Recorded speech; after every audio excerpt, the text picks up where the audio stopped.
Saudi अरब और दक्षिणी अलगाववादी संगठन सदर्न ट्रांजिशनल काउंसिल के बीच टकराव अब खुली जंग में तब्दील दिखाई दे रहा है।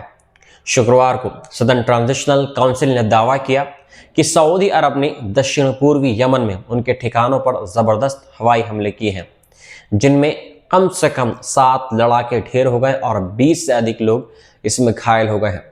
संगठन के वरिष्ठ नेता मोहम्मद अब्दुल मलिक ने बताया कि हदरमौत और वादी हदरमौत क्षेत्र के अल खसा इलाके में स्थित एक बड़े सैन्य शिविर पर एक के बाद एक साथ हवाई हमले किए गए, जिससे भारी तबाही मच गई।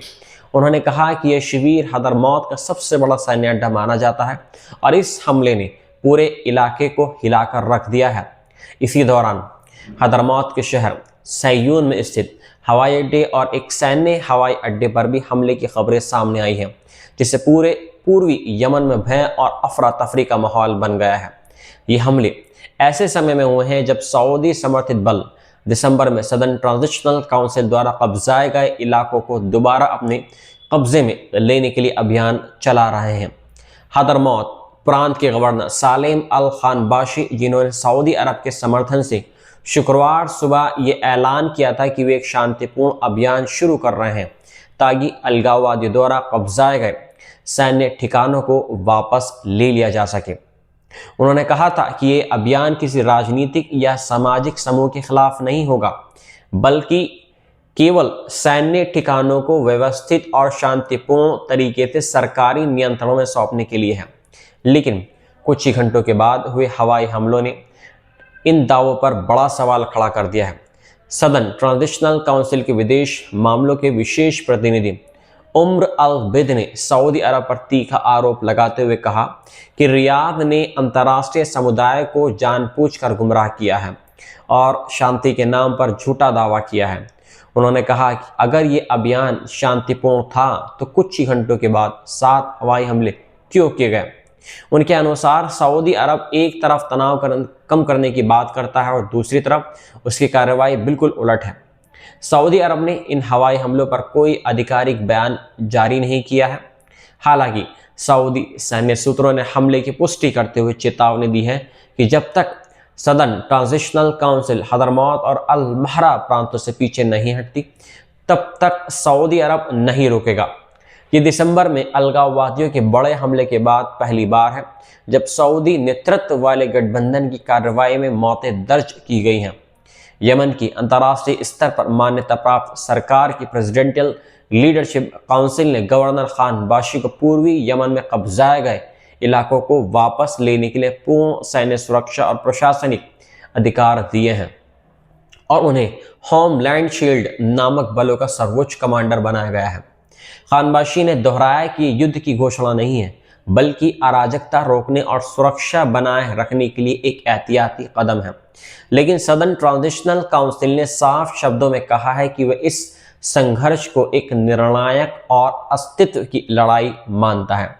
संगठन के एक सैन्य प्रवक्ता ने कहा कि अब सऊदी समर्थित बलों के साथ यह टकराव आर पार का हो चुका है और पीछे हटने का सवाल ही अब नहीं उठता। STS, जो दक्षिणी यमन के लिए एक अलग स्वतंत्र देश की मांग करता है, उसने दिसंबर की शुरुआत में हदरमौत और अल महरा सहित दक्षिणी यमन के बड़े हिस्सों पर कब्जा कर लिया था।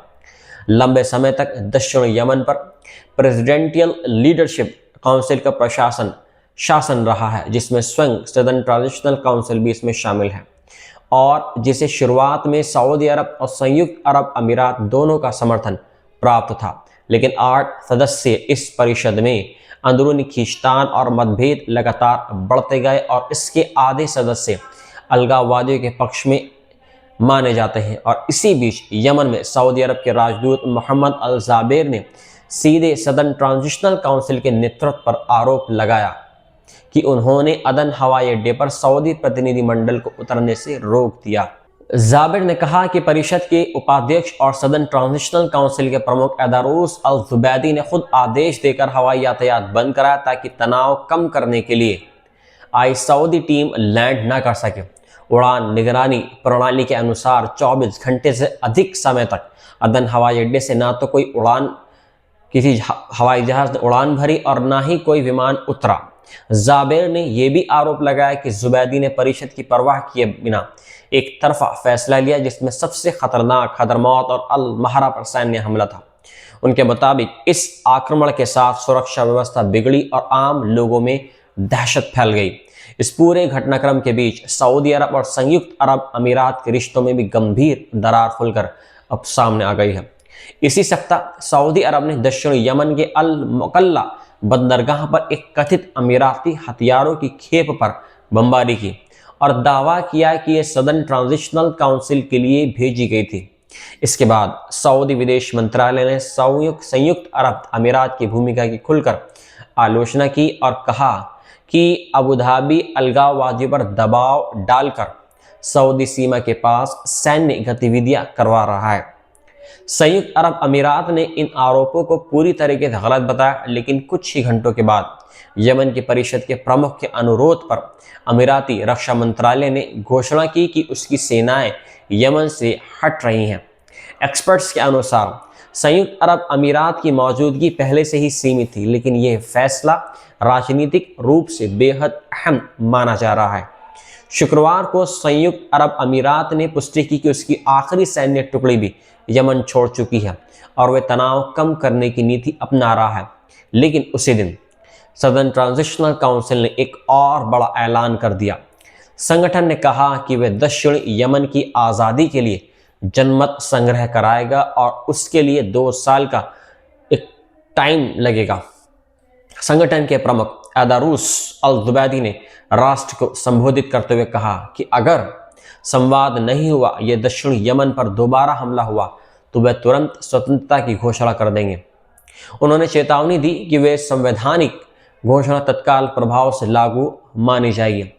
सदर्न ट्रांजिशनल काउंसिल के प्रवक्ता अनवर अल तमीमी ने कहा कि यह कदम अंतर्राष्ट्रीय कानून के बिल्कुल अनुरूप है और इसे राष्ट्रीय शील्ड बलों की गतिविधियों से अलग देखा जाना चाहिए। उधर सऊदी समर्थित राष्ट्रीय शील्ड बलों ने अलगाववादियों के खिलाफ मोर्चा संभाल लिया है, लेकिन उन्हें कई घातक हमलों का सामना करना पड़ा है, जिसके बाद सऊदी नेतृत्व वाले गठबंधन को हवाई हमले करने पड़े। हदरमौत की गवर्नर खान बाशी ने सदर्न ट्रांजिशनल काउंसिल से हथियार डालने और बातचीत का रास्ता अपनाने की अपील की है और कहा है कि वे दक्षिणी मुद्दे की न्याय संगतता को मानते हैं, लेकिन सैन्य कब्जे और टकराव का रास्ता देश को तबाही की ओर ले जाएगा। इस पूरे संघर्ष ने साफ कर दिया है कि यमन एक बार फिर क्षेत्रीय शक्ति संघर्ष का केंद्र बन चुका है, जहां सऊदी अरब अलगाववादियों को पीछे धकेलने में जुटा हुआ है। संयुक्त अरब अमीरात औपचारिक रूप से पीछे हट रहा है और दक्षिणी गुट स्वतंत्रता की दिशा में कदम बढ़ा चुका है। हालात तेजी से बदल रहे हैं और आने वाले दिनों में यमन न सिर्फ आंतरिक संघर्ष बल्कि पूरे पश्चिम एशिया की राजनीति का सबसे बड़ा रणक्षेत्र बन सकता है। अनवर अल तमीमी ने कहा कि यह कदम अंतर्राष्ट्रीय कानून के बिल्कुल अनुरूप है और इसे राष्ट्रीय शील्ड बलों की गतिविधियों से अलग देखा जाना चाहिए। उधर सऊदी समर्थित राष्ट्रीय शील्ड बलों ने अलगाववादियों के खिलाफ मोर्चा संभाल लिया है, लेकिन उन्हें कई घातक हमलों का सामना करना पड़ा है, जिसके बाद सऊदी नेतृत्व वाले गठबंधन को हवाई हमले करने पड़े। हदरमौत की गवर्नर खान बाशी ने सदर्न ट्रांजिशनल काउंसिल से हथियार डालने और बातचीत का रास्ता अपनाने की अपील की है और कहा है कि वे दक्षिणी मुद्दे की न्याय संगतता को मानते हैं, लेकिन सैन्य कब्जे और टकराव का रास्ता देश को तबाही की ओर ले जाएगा। इस पूरे संघर्ष ने साफ कर दिया है कि यमन एक बार फिर क्षेत्रीय शक्ति संघर्ष का केंद्र बन चुका है, जहां सऊदी अरब अलगाववादियों को पीछे धकेलने में जुटा हुआ है। संयुक्त अरब अमीरात औपचारिक रूप से पीछे हट रहा है और दक्षिणी गुट स्वतंत्रता की दिशा में कदम बढ़ा चुका है।